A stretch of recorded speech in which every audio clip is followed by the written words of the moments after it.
an umbrella, an overseer, or an accountability. So, tinan niyo kung saan kayo sa swak sa ilang mga items na sinabi ko. Okay? Bakit kailangan pastor, ang payong, no, ang tagapagkasiwa, o ng accountability? No shepherd is so strong that he can walk alone. Even Moses needed Aaron and her, okay, to lift his hands. So, importante. Okay? So, aking text will be coming from Ecclesiastes 4, okay, 9 to 10. Ang ginagamit natin dito sa wedding, ano? Tapos, another will be coming from Proverbs 11 to 14. Tapos, another will be coming from Hebrews 13, 17. Maganda yung Hebrews 13, 17. So, nandiyan na ang lahat. Okay? Kasi maraming pastor ang nalalaglag. Hindi dahil sa kasamaan, kundi maraming pastor ang nalalaglag because of being alone. Iba yung nasa lugar ka ng solitude, iba yung nasa lugar ka ng aloneness. Kasi yung aloneness kasi talaga katamaan ng anumang tama at pakana o bitag ng kalaban. And so accountability, mentorship, and spiritual warfare are not signs of sign of weakness. Okay? Hindi siya signs ng mga weaknesses. But actually, accountability is a proof. They are proofs, they are humility, and ito ay wisdom. So a shepherd may lead a flock, but even shepherds needs a shepherd above them. So narito ang ilang importanteng reasons, dahilan, bakit talaga kailangan natin ang isa't isa. Hindi lang para kung ano man. Okay? Number one, una-una kasi, yung pagkakaroon ng overseer, o kaibigan, o shepherd above us, or accountability, protects us from pride. So, hindi mo ito alam eh, hindi mo ito ma-check eh. Lalo na kung sanay ka na, you know, hindi ka, lalo na kung inaamin mo na hindi ka naman talaga mayabang. Okay, di ba? Kasi siyempre, sila man naaamin na hindi ka mayabang. Di ba? Ikaw na lang ang nakakaalam na hindi ka mayabang. Kaya sabi sa Proverbs 16:18, that pride goes before destruction and a haughty spirit before a fall. So, magyayabang ka muna bago ka bumagsak. Sinasabi dito, magyayabang muna tayo. So, why this matters? Bakit ito importante?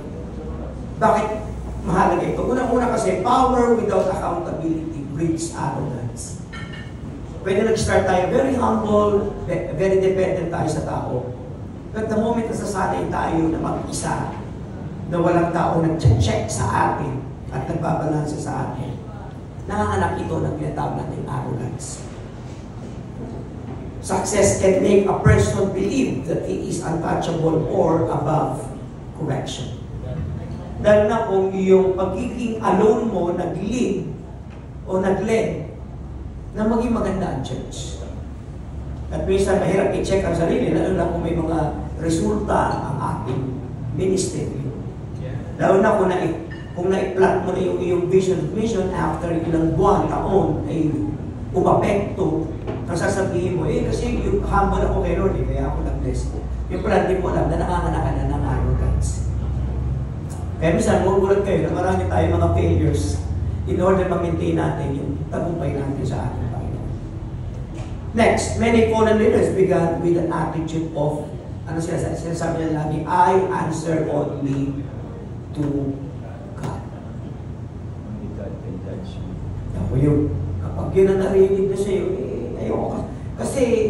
Kasi inaano nila ako eh. Kasi pinakikialaman niya kasi ako eh. Kasi gusto niya i-confine ako sa 4 na sulong. Ayaw nila akong pagalawin. That is not. Kaya mga red flag na yan na nagsasabing ayaw pasakop ng tao. At dahil doon, meron na siyang arrogance. So protection from pride. Hindi lang yun. The umbrella kasi provides the following. Kapag meron ka bang payong, ano ba importante? Bakit importante may payong? Lalo na ngayon, maulan. A voice that can lovingly correct or rebuke when needed. Kasi meron kang boses na hindi natatakot sa iyo, na buong puso na i-correct tayo sa ating pagkakamali. O minsan, sawayin tayo sa ating pagiging, ang tawag natin dito, masawahin, saway, no? Lalo na kailangan. Importante hindi tayo takot makorek. Tsaka sana, maghanap tayo ng tao na hindi natatakot sa atin. Kasi kung natatakot sa atin yung tao, hindi natin ma-check kahit kailan ang ating mga sarili. Maghanap ka natin ng sino ba rito ang diretso talaga sasabihin yung mali ko. Konti lang yun. Kasi pinakamahirap talagang gawin, mag-correct ng tao kasi abuti ka ng 2-3 ba, paano mo sasabihin? Yun lang may dumi ang tao sa ilong, hindi mo na masabi na paano mo ito sasabihin. Unless kinahin mo sa siya, ipakita mukha niya sa iyo, sa salamin. Pero napakahirap sa lahat mag-correct.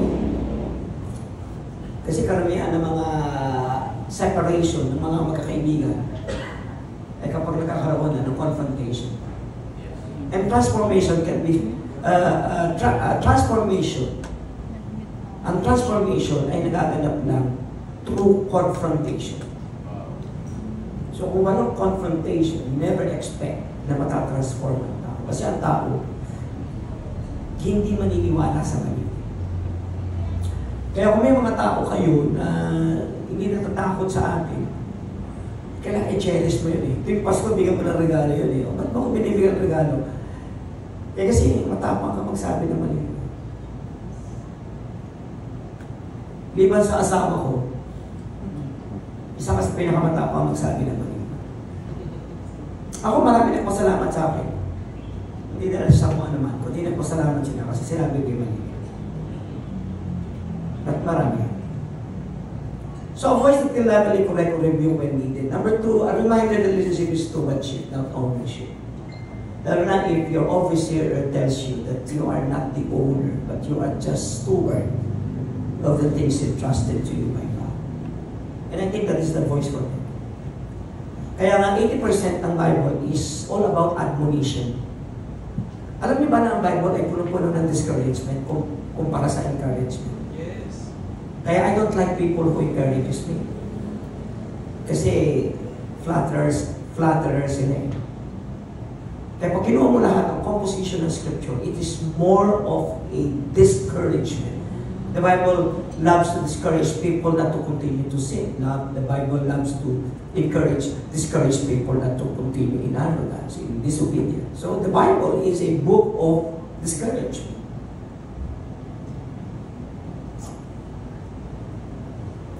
Number 3, spiritual humility, staying teachable under authority.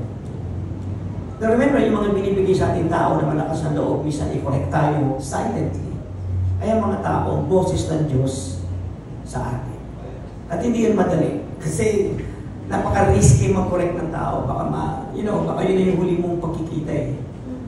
Sapagkat hindi comfortable ang tao na mag-correct siya. Lalaban at lalaban siya sa isang bagay na alam niya hindi niya gusto.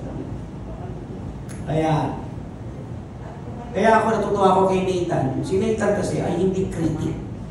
Kasi nung natumbok niya yung kasalanan ni David, nung panahon ito ay nagkakasala. So kinurek niya, natumbok niya yung kasalanan ni David. Pero magugulat kayo, pagdating sa First Kings, andun pa rin si Nathan. Nung panahon si Absalom ay nag-rebel against kay David, si Nathan nandun pa rin siya. Hindi siya bumitaw sa isang taong nahulihan niya ng kasalanan. Kasi hindi siya kritik. Hindi ako kritik. Hindi ako nagpupukpuna ng mali. Kasi ang nagpupuna ko yung mali ikadidisgrasya ng tao. Kasi marami ako nakikita mali na tolerable naman eh. So hindi ako But the moment na isa na mga red flag niya yun, mag-iingay tayo. Purihin ang parang Diyos. Number 2. So ano yung ritulan? Bakit kailangan natin ng umbrella? Protection from? Number 2, doctrinal purity. Ito, hindi mo ito mako-correct. Mache-check. Kasi rampant ngayon ang wrong doctrine. 1 Timothy 4:16, keep a close watch on yourself and on the teachings. So why this matter? Importante, bakit? Bantayan mo, sabi ni Pablo, bantayan mo, Tim, yung ano mo, doktrina mo, at ang iyong mga katuruan. Why this matters? Kasi, without accountability, a pastor can drift into personal interpretation or false teachings that may lead to apostasy. Kaya nga, I don't believe in one saved, always saved, because a person who claims that he is saved, once that you adopted and eaten a wrong doctrine, that will lead you to suffer your salvation. So there is no one saved, always saved, lalo na kung may false doctrine ka. Because a false doctrine will drift you away, not only from God, but also from the truth. Walang kasinungalingan ang papasok sa langit. Kasi hindi pinapatawad ng Diyos ang mali turo. Binanggaya ni Moses, binanggaya nila Joshua, binanggaya ni Ezra, binanggaya ni Christ, binanggaya ni Peter, binanggaya ni Jude, binanggaya ni John, binanggaya ng Apostolic Fathers, binanggaya ng mga Apologists for Nemesis, binanggaya nila Augustine, nila Ambrose. Most ng mga anak ng Diyos, binangga ang wrong doctrine. So, wag tayo maglaro ng wrong doctrine. At hindi po kasama natin ngayon, ay next week, maayos ang doctrine. Hindi. Sa pagitan ngayon at next week, pwede maka-adapt ang isang tao ng maling doctrine. So, dapat chinecheck lagi. Ano ang bago? Kaya tanong natin lagi, ano yung bago ngayon na ginagawa mo na na-excite ka? Ay, may bago akong katuruan, yun na yun. Ingat-ingat na. Kasi siya ay naglalaro ng apoy. Hindi nyo nilalaro ang doktrina. Wala pa tao na naglaro. Naglalaro ka ng aesthetic ng church, ng singing, lahat yan, kasi yan namumog mo. Pero hindi mo nilalaro ang foundation ng bahay po. Walang tao na, gusto ko lagyan ng bato yung ilalim eh. You don't do that. Kasi fiction eh, firm yun. Siguro pwede ka maglaro sa mga practical points, pero hindi pwede kayo maglaro sa theology. At ang hindi natin, yung kawalan natin ng karapatang magdagdag ng doktrina ay isa sa pinaka-safest place ng simbahan sa buhay nito. At kung may mag-iiwan ako ng isang napakagandang kayamanan sa church namin, hindi yung building namin. Kasi gigibayin ng Panginoon yung pagdating niya. Kundi ang isang maayos na well-founded na doktrina.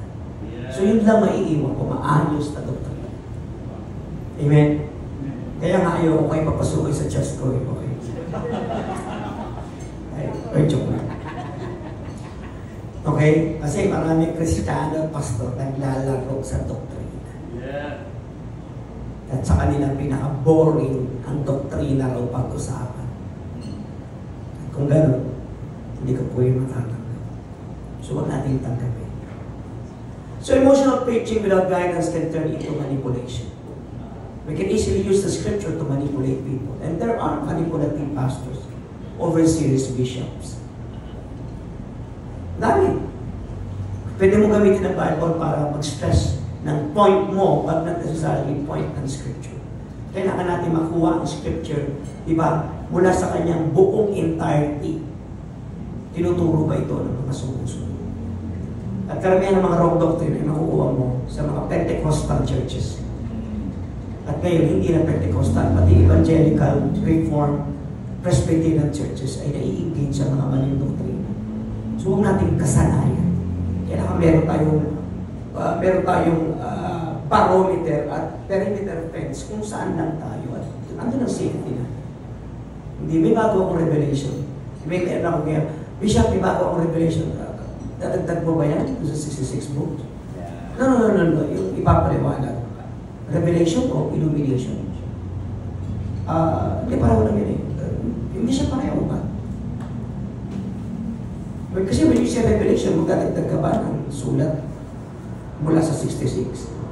Ay, hindi naman po. So, don't use revelation. Napaka-technical ng term eh. Yan po dapat kong gamitin. Yun na nga eh, kailangan kahit konti mag-aaral po kayo ng Bible School. Hindi ko naman kailangan kasi senior pastor na ako. I think mas kailangan kasi marami na nakikinig sa iyo. So hindi para mapunuan ang ulo, kundi para maayos lang. Yun dapat na maayos. Tama po ba? Hindi ko ano-ano yung mga sinasabi mo dyan sa pulpit na hindi mo alam kung anong mga technicalities itong mga term na pwede mag-lead sa heresy. At ang pinakamasakit na heresy, galing sa atin. Saan ba galing itong mga kulto nito? Hindi ba galing sa atin sila lang? Saan ba galing si Felix Manalo? Galing sa Methodist Church. Saan ba galing si Kibuloy? Galing sa UPC. Saan ba galing ang UPC? Di ba? Naku mo. So ang kulto sa buong mundo ito ay galing sa atin. Sa atin ito matitrace. Paano mo pa ito ng mga apostles? Problema nila si Serentius.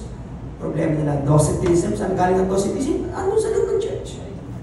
Kaya meron tayong Jude, may 2 John, 3 John. Ang mga book na ito ay kinombat ang mga yun. Eh, mababait tayo eh, tama ba? Tino may katabi mo, ang bait niya eh. Kahit kulto, tinatanggap niya sa church niya. So, ang bait mo. Tama ba? O si pastor, ayun. Di ba? Isang member niya sa Reform, ayun, ginulo church niya. Ang bait natin. Si Christ ay hindi nagpakita ng kabaitan sa mga Pharisees. Is that right? Pero ikaw ang bait mo sa Pharisees. Kaya ako, mabait ako sa nagkasala. Pero hindi ko po mapapatawad ng wrong doctrine. Mapangkain ko po sila. At marami nang umalis sa akin na binabangga ko ang wrong doctrine. Kasi sa inyo, maalis kayo sa akin. Pero lahat na nagkasala sa amin, homosexual, sino man, inangat ko. Pero wrong doctrine, hindi ko sila maaangat. Kasi kinalaban sila ni Christ. At walang, ang binitaw ni Christ sa mga Pharisees ay woe to you. Hindi niya sinabing, wow to you. No, woo. Eh kayo, bait nyo sa kulto. Congratulations po. Sisirain nila ang church. So kailangan may doctrinal purity. Kasi yun na lang ang mapapamana natin sa church. Gandang lalaki, wala naman eh. Tama po ba? So ano ba mamana mong ganda lalaki? Pera. Wala naman tayo pamamana ng pera, pero isa lang mapapamana ko. Doctrinal purity. Isa yun sa meron ako. Kaya alam ko na po, aalis kayo sa akin kasi hindi nyo nagugustuhan yung sinasabi ko. Kasi hindi ko mako-compromise ang katotohanan. Kasi unforgivable sa scripture ang kasunungalingan. Dahil sa inyo na yan, kung tutuloy nyo yung maganda, bago kayo magkaroon ng new revelation, check nyo din. Bishop, paano ba ito? Wrong doctrine po yan. Kasi matitrace natin yan sa past eh. Mula sa first 500 years ng church. Inuulit mo lang ang isang bagay na kinundem na ng council. Kasi nga, because of lack of study, hindi ka nag-aaral. Yung pala, hindi mo alam. Di alam ni Felix Manalo na inuulit niya ang Arianism. So yan, revival ng Arianism. Di alam ng mga oneness na siya ay revival ng Sabellianism. So, hindi sila nag-aaral, binabalik lang nila ang espiritu ng isang maling doktrina na kinundem na noon, nakundem na yun. Lagay na ng barometer at ng perimeter wall ang church at ang tagal, umaabot ng 70, 100, 200 years para lang nila ma-flat ang tamang words in order mag-iba ang mga maling doktrina na ito. Isipin mo yun, ang tagal nila nag-aaral. Tayo, siyempre kapraso na ano naman na-expect mo sa isang daang taong 100 years dito sa Pilipinas, bata pa ang Christianity sa Pilipinas. So alam na natin na hindi pa talaga tayo ganun doctrinally equipped. Kailangan natin ng tulong. So kailangan mo ba ng overseer? Kailangan mo ba ng tao? Yes, kailangan mo natin. Baka hindi mo alam na isa pang wrong doctrine ngayon na hindi dapat i-apply ang lumang tipan. Ang Old Testament ay lumang tipan. Obsolete. Sino may sabi? Saan mo nakuha? Yun. So hindi tatayo siya. So pag-aralan, pwede tayo magbalik tanaw. So okay, amen ang amen dyan. Pag may nagtuturo siya, amen, amen. Huwag ka mag-amen. Pag-aralan mabuti. At kung tama, sumigaw. Okay? Asa na ako? Isolation plan sa literature. Kaya nakakita na ako yung pastor. Katuloy may pastor ako dito, taga Bataan. Pumunta sa akin, nag-resign. Kasi may bago siyang revelation na Old Testament can no longer be applied today. So tanong ko sa kanya, Sapagkat yan daw ay dinibunk na ng mga apostol. So ang tanong ko sa kanya, ano yung unang binasa mula sa pagkamatay ni Christ hanggang sa pagdating ng mga scientific theologian nila Ambrose? Ano ang binasa? Sabi niya, ang bagong tipan. Kako, ang collection ng bagong tipan ay naganap ng 387. So, paano mo bababasa ang New Testament na hindi pa collected? Umabot ng 400 years bago makolekta lahat yun. Hindi ang New Testament. Hindi pa nga nakakolekta eh. Alam mo ba na ang Book of Philemon ay hindi binabasa at large? Alam mo ba na ang 1st and 2nd Peter ay hindi pa kinukonsider? Kahit noong 300 AD. Hindi na lang kung paano nila papasok yung 1st and 2nd Peter. Eh, hindi ko alam yan. Exactly, Pastor. Bakit ka nag-conclude ng isang bagay na hindi mo alam? Hindi, nag-research ako. Hindi ka nag-research, nanood ka ng YouTube. Di ba kasi nanood sa YouTube, tsaka nag-research? Saan mo nakuha yan? Tatanungin kita, saan tatayo ang New Testament kung hindi ang Old Testament ang foundation niya? Di ba? Alam mo ba na ang 1 Corinthians ay based sa Leviticus? Ang James ay based sa Leviticus. Paano tatayo si James? Saan sa tatayo? Ang kinuha na niya, Leviticus. Wala sa sagot. Tigas ng ulo. May isang araw namatay. Oh, patay. Wrong doctrine. Hindi ka tataga sa wrong doctrine. Si John Francisco ng Cebu, ang turo niya, Holy Spirit, babae. Nakita yun. Lutang-lutang sa Talisay Beach. Bakit? Na-involve sa wrong doctrine. Mga pastor, huwag kayo na-involve sa wrong doctrine. Huwag kayong huwag kayong maging reform follower. Follower kayo ni John Calvin. Ba't ako magiging follower ni John Calvin? Pwede man ako maging follower ni Tertullian. Pumunta ka sa first 300 years, sino ang mga pangunahing tao na humubog ng ating systematic theology? Bakit ako magiging follower ni John Calvin? Beneficiary lang siya ng unang theologian. Kaya tayo nagkakagulo. Arminian, Calvinism, John Knox. Sila po ay beneficiary lang eh. So saan ka pupunta? Doon sa original ng 300 taon. Mula sa teaching ng mga apostolic fathers. Puntahan mo si Hermas, Dedacai, puntahan mo si Tertullian, puntahan mo si Cyprian, puntahan mo si Origen. Sila mga original, kaya ang original eh. O ba't ako pupunta ngayon kay Reform? Ba't tayo may gulo ngayon? Dahil kay John MacArthur. Pinakamagulong tao dito sa buong mundo sa John MacArthur. Pinakamagulo. Hindi nga ni United Church. Ginulo niya. Kaya don't be a follower of the reformers. You go back to the first 300 years. Kasi nandoon ang kabuuan. So don't be engaged in wrong doctrine. Tama mga reform ngayon, parang nagbabasa ng Bible. Pag nagbasa ng Bible, according sa kanilang theologian, mali. Pag nagbasa ka ng Bible, according to the apostolic doctrine. Kaya hiwalay, Arminian. Ako, may pagka-Wesleyan, Arminian. Na-realize ko na, makakakontribute ako ng gulo. Detach ka. Matatrace mo yan. Si Pastor Tim. Nagdaming tinulungan ng pastor. Nasaan na? Nung maging pumunta sa society yan. Gulo! Kita mo ngayon, pinakamagulo ngayon sa Bible. Pinakamagulo sa Facebook. Sila! Pinakamagulo.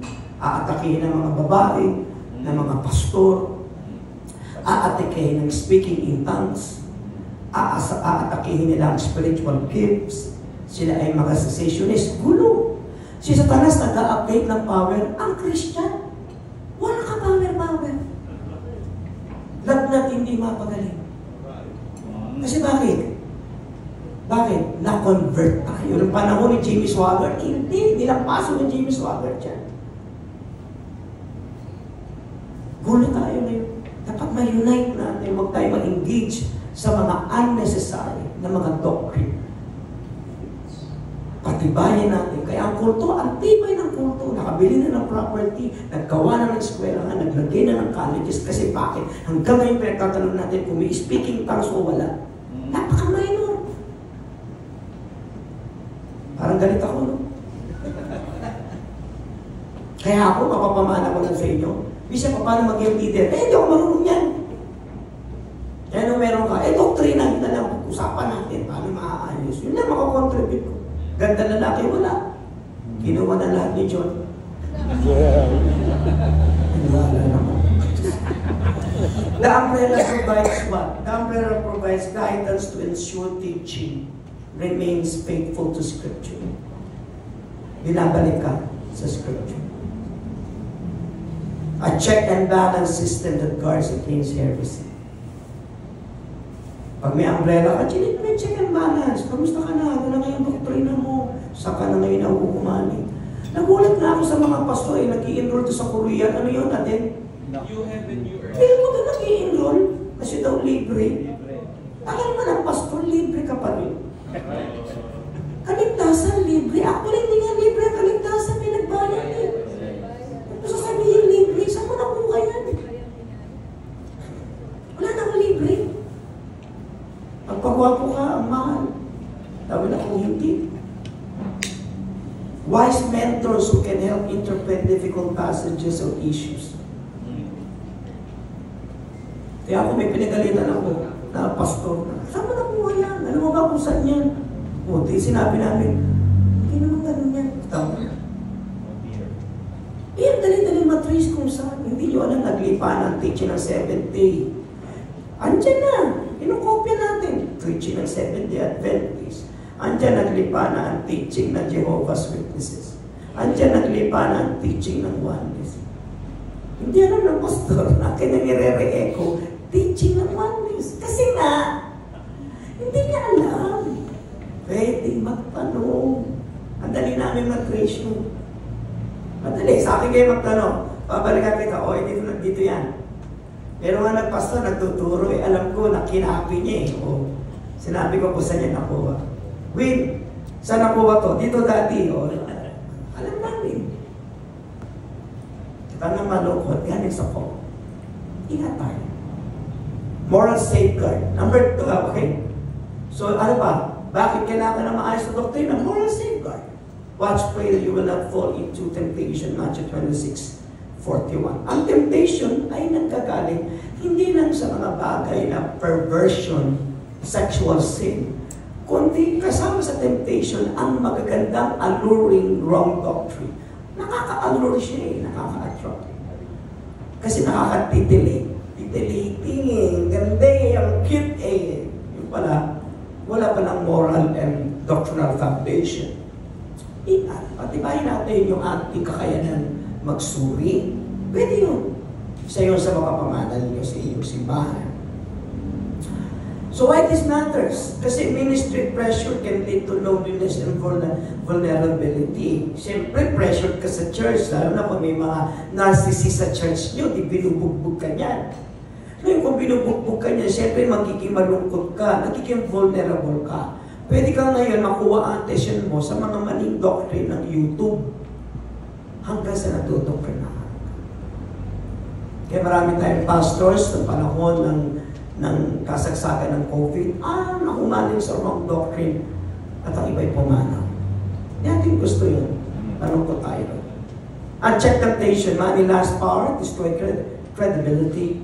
Siyempre, kung gusto mo ng pera, siyempre, lahat ngayon ng interpretation mo sa scripture, ang lalabas na yung pera.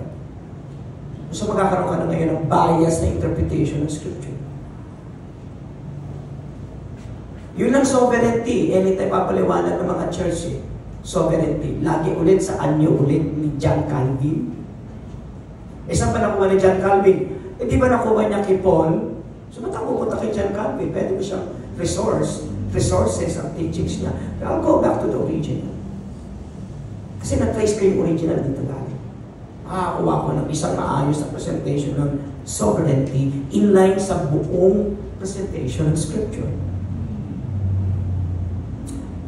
Alam mo pinakamasarap dito? Yung maayos ang doktrino mo. Ang siyang gift na mabibigay natin sa ating kapwa. Asa na ba ako? Yan, unchecked temptation, a lack of accountability makes secret sin easy to hide. Siyempre, naging cross ka ngayon sa wrong doctrine, siyempre. Magkakaroon ng mahina ka ngayon batayan ng moralidad mo. Nari, mahilig ka sa pera. Siyempre, lahat ng doktorino mo, gusto pera. So, ano mangyayari ng issue? Magkakaroon kayo ng bias kayo ng view sa scripture. Hindi mo siya makikita. So, dapat, pag tumingin tayo sa Bible, hindi inline sa pera, hindi inline sa lust, at saka sa power. Dahil dito magiging maayos ang iyong doktrina.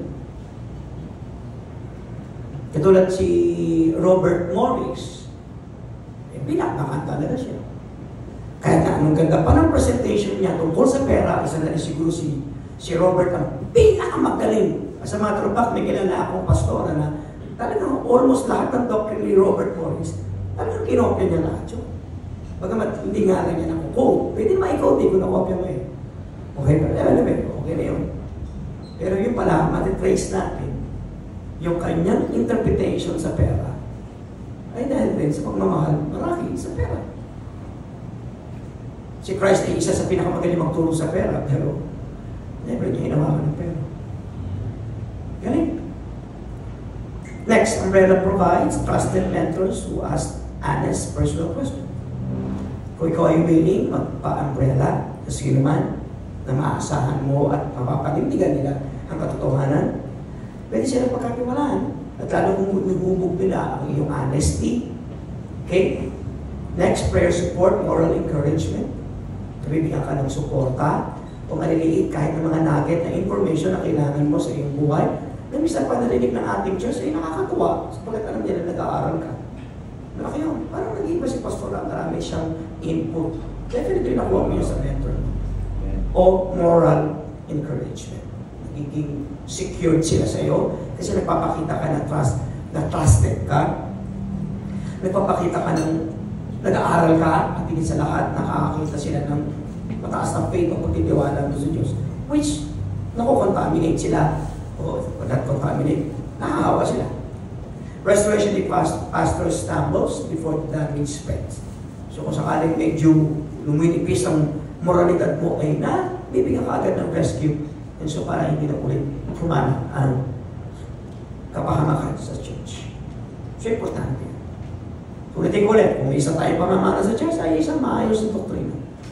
Hindi tayo kailanman na-engage sa mga maling doktrina na nilalaro ng kalaban. Number 4, emotional spiritual support. Galatians 6:2, bear one another's burden and so fulfill the law of Christ. So why this matter? Pastors carry others' problem but often have no one to confide in. So kuha natin ang lahat ng problema ng ating church. Pero problema paano naman yun sa atin? So dapat meron tayong intake, pero meron din tayo sanang outlet. Hindi naman kailangan ibuga lahat sa kanya kung ano meron ka. At least makabuga ka lang kahit a little percentage kung ano meron tayo sa loob. Pangalawa, emotional exhaustion can lead to burnout, to bitterness, or even isolation.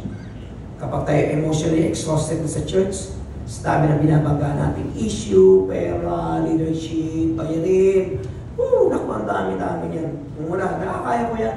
Immune na ako dyan, kaya ko na yan, marami na akong record ng mga problema na solve sa past. Hindi porket mas magaan ngayon, masusolve mo, hindi porket mas malalim yung nakaraan, nasolve mo yung ibig sabihin yung malalim na solve mo, ay magiging puhunan mo masolve ang mga mababaw. Magugulat kayo, malalim na solve mo, pero itong mga mababaw na this time, hindi mo na kaya. Kasi nga compounded na, nadadagdag sa atin ang bigat. And so we need a church like this, katulad dito sa atin. Okay, aasa po dito na kayo encourage namin.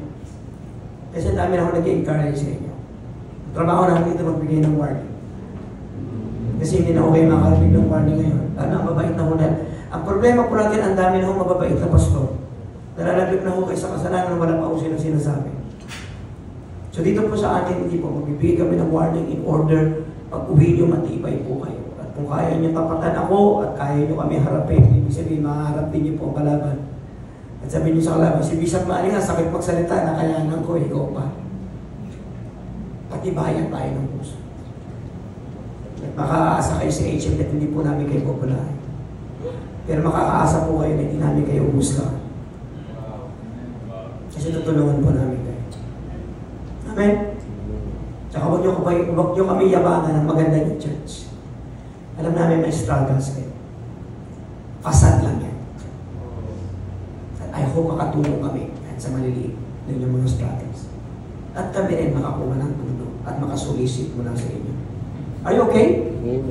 Pwede ba tayo lahat? Magkakapan mo na nga tayo para medyo matagal yung gano'n natin. Okay? Kapag tayo lahat, tapos magyakapan tayo, bulungan mo siya, mahal kita kapatid. Love you so much. Aga. Pangitiin mo nga, pangitiin mo. Aga.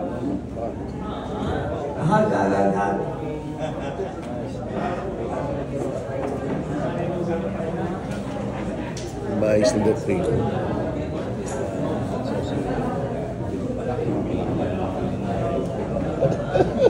Next, next provide spiritual fathers or fears. Spiritual fathers or fears who can listen and counsel. Next, a prayer covering during discouragement or conflict. Ako makakaasa kayo, messenger, sasagot ako sa inyo. Cellphone, di ako sumasagot. Kasi hindi ko alam kung nagagamit ko pa yung cellphone. But messenger, masasagot ko kayo agad. Kasi andun ako lagi. Ang opisina ko, messenger. Or, pwede na Bible. Masasagot ko kayo doon. Next, magugulat kayo, sasagutin ko kayo. Pinapapatunan ko kayo. Kasi yung mga bata, naghaharutan kami ng mga bata. Messenger. So yung mga bata, naghaharutan. Sinasagot kayo. Napapag-itin naman natin. Guidance strengthens the pastor's heart in the news vision. So natutulungan natin through umbrella ang mag-revisit ulit sa vision at mga pangitain na binigay sa atin ng Diyos. Number 5, bakit kailangan natin ang umbrella at kung ano-ano pa, healthy church governance. Proverbs 15:22, plan fails for lack of counsel, but with many advisors, they succeed. So why this matters? The absence of oversight opens the door to abuse of power. Pwede natin maabuso ang church? Yes, possible yun. The pastor should lead with church board, not over it. Pwede niyang i-lead ang kanyang church board na tulungan siya sa mga bagay na binigay sa kanya ng Panginoon. At pinatipalanahanan din ang board na nandito kayo, hindi para ako manduhan, kundi nandito kayo para ako ay tulungan at hindi pagtulong-tulungan. Not over it. A healthy structure prevents dictatorship in the pulpit. Kaya sa ating organizational chart, di ba, meron tayong vertical, ibig sabihin nun, position. Ito naman, function, di ba? Function, position, and function. Kung sino yung mga tao na kahilera mo, ay kasama mo. Pero may mga tao din na alam natin mas higit sa atin, at may mga tao din sa baba natin na alam mo, may obligasyon ka rin sa kanila. So, sa paglalagay ng tamang chart natin, nakikita natin ang mga trabaho natin, linya, sino mga tao involved, at kung paano ito gagalaw sa isang cost ng ating kailangan. Hindi para maghari mo. An umbrella provides transparency, shared decision-making, protection for both pastors and congregation, biblical order authority that is accountable even though it's not absolute. So, nagbibigay ito. Remember na ano man ang authority na binigay sa atin ng Panginoon is just a delegated authority. Ang final say pa rin ay ang Scripture. At ang Scripture pa rin na mag-govern sa church. Through us. And through us. Number 6, model of humility. Sabi ni John 8:28, I do nothing on my own, but speak just the Father has taught me. So why this matter? The flock follows the example of their shepherd. If the pastor refuses correction, member will too. Humility builds unity, pride divides. So the umbrella provides a living model of submission to God-given authority. Which is, I think, ang ganda-ganda tingnan. Yun I can say, nung ako ay nagkaroon parang pastor, nung araw may pastor po ako, parang kilala ni Bishop John yan.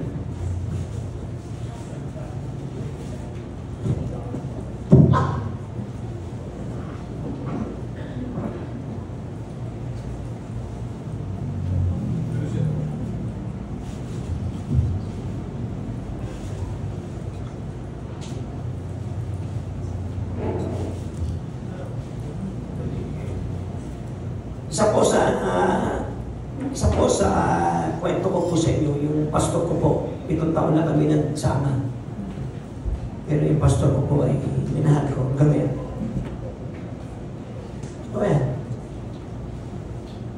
Wala na po ako ibang pastor, kundi yung pastor ko. At hindi ako sumakit ang ulo sa akin. Alam niya, wild stallion ako nung araw. Alam niya, wild. Pero hindi niya ako nakita kailanman naging divisive. Nakita lang niya na, sabi ng isang pastor, rebellious siya si Manny. Sagot niya, hindi siya rebellious, mabilis siya, mabilis na. Kaya ako, may mga pastors ako na alam ko mabilis, and never ko sila in-address na rebellious. At ang pastor ko, ay minahal ko. Hanggang ngayon. Kung mag-request ako kay Lord na, Lord, sana napanaginip ako si Brother Rod. Lagi yan, napapanaginip ako. Enjoy ako. Importante ang submission. Kasi pag sa submission, malayo ang mararating mo sa pagpapasa ko. At wala kailanman naging future ng rebellion. Si Korah ay kinremate ng buhay. Kasama ng 250 followers. At yung tatlo ay kinain ng buhay ng lupa. Si Absalom ay walang naging magandang ending. The same with Ahithophel. At ganoon din kay Judas. Let's promote unity and submission sa church. At pag yung sa sarili ko, church, lahat na nagrebelde sa akin, hindi ko nagustuhan ang kanilang ending. Kasi hindi talaga siya maganda. So a living model of submission to God-given authority, a visible testimony that leadership equals servanthood, and last, spiritual protection from the subtle poison of pride. Still, our greatest enemy is pride. At kung tingin nyo, encourage ko kayo, meron po na, marunong din ako na, at sana bigyan ako nila ng lakas loob na bigyan kayo ng warning. Kasi talagang ang dami po natin kalaman. Summary, the purpose of accountability is here. Meron kaya yun? Meron. Yan. Wala, no? Wala. So, purpose of accountability, protection from pride. Ang benefit natin, keep humility and wisdom alive. The purpose of accountability is doctrinal guidance. Siyempre, ang benefit ito, hindi tayo nag-engage sa error and heresy, which I think gift natin sa church. Number 3, moral guardrail, maintain the credibility and purity of our heart. Emotional support, keep the heart healthy. Kailangan ba natin encouragement? Yes, of course. Pero kailangan ba natin ang discouragement mula sa kasalanan? Yes, ito. Church structure, it builds trust and order because people doesn't want to be identified with a church that is so magulo. That the church has no pangarap. No. People nowadays wants to be identified with a strong church.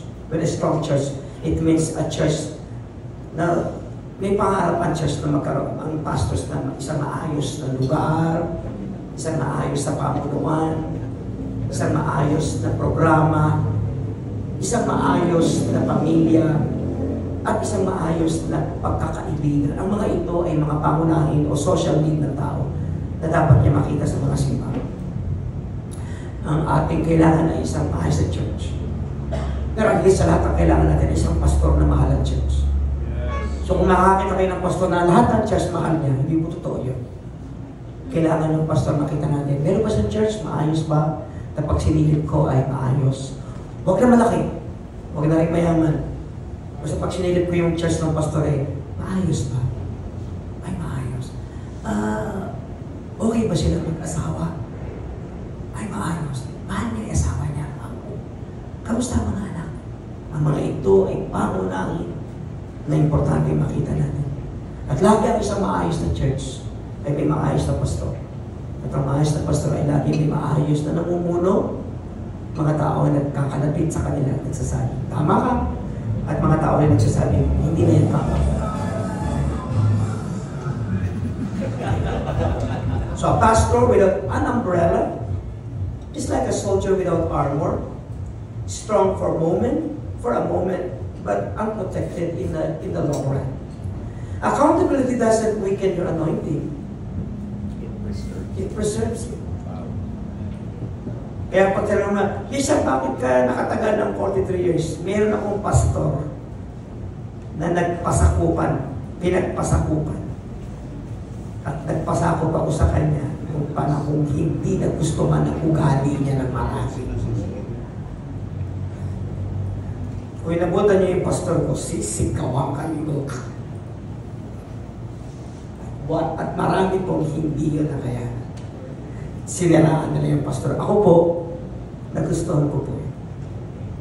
Hindi ko po siya nagustuhan nung siya ay magaling. Nagustuhan ko po siya nung nakita ko yung kahinaan. Hinangaan ko po si Christ, hindi nung dumami yung 5,000 pakakainin, kundi hinangaan ko si Christ nung sinabi niya sa natira, gusto niyo pa bang sumama sa kanila? Doon ko po hinangaan si Kristo. Hindi ko hinangaan ng Panginoon sa Kristo dahil matagal ang buhay niya. Hinangaan ko po siya kasi willing niyang i-give up ang buhay niya sa 3 kalahating buhay. So iba po ang topic. Iba po yung tingin ko sa scripture. Iba po talaga. Maniwala po kayo sa akin, iba po. Kasi yung hinahangaan ng mundo, wala po appeal sa akin. Yung mga bagay na ayaw ng mundo sa scripture, ang siya nagpatibay ng aking kaloob-looban. As a matter of fact, after ko pumatayo yung building namin, balik po ulit ako sa church pa. Next year po, wala po ako balunwan. Kasi po ako mag-i-start ng church. Kasi hindi po ako attracted sa material na bagay. Sa buhok, bibili po ako ng bago. Pero wala po ako attraction sa pera. At pinagbintangan po ako sa church namin ng pera at nagnakaw po ako ng pera. I don't care. Kasi wala naman akong ghost project. Amen? Amen. Saka ka na-realize na hindi kayo boss ko ay ang Panginoon. Amen. Tatrabaho ko sa inyo ay maging model. Nag-decision ako, umalis na po ako sa QC, sa PCEC. Nag-decide po ako, wala na po akong affiliation. Isa lang po ang affiliation ko, HMF. So kung tanong nyo, sino nagpapastor sa akin? Pinapastoran ako ni John, pinapastoran ako ni Resty. Tinanggal ko na po lahat ng affiliation ko at ako po ay under ng HMF. Kaya John, nakasamulog mo, kulikin nyo ako, ikaw rin Resty. I hope tama ang accusation nyo sa akin. Ako po ay susunod. Pastor Dean, nagpapasakot ako sa inyo. Kay Pastor Ricky Cadyon, anuman na nakita nyo mali ko, please, huwag kayo mag-hesitate. Nagugulat kayo, may isang bishop na matandang bishop. The moment totoo yan, sa harapan nyo, kaya ko magsisi. Kasi kaya ko magsisi sa harapan ng tao. Isa yan sa bagay na binigay sa akin ng Panginoon. Manalangin tayo sa ating Panginoon. Lord, tulungan mo kami mag-stay under covering. Tulungan mo kami mag-stay at mag-serve with humility. Tulungan mo rin kami na mag-lead with accountability. And I hope na mananatili kaming hindi leader, kundi servant, mananatiling matibay hanggang katapusan ng aming buhay. Pakain mo kami sa pangalan ni Jesus. Amen. God bless you.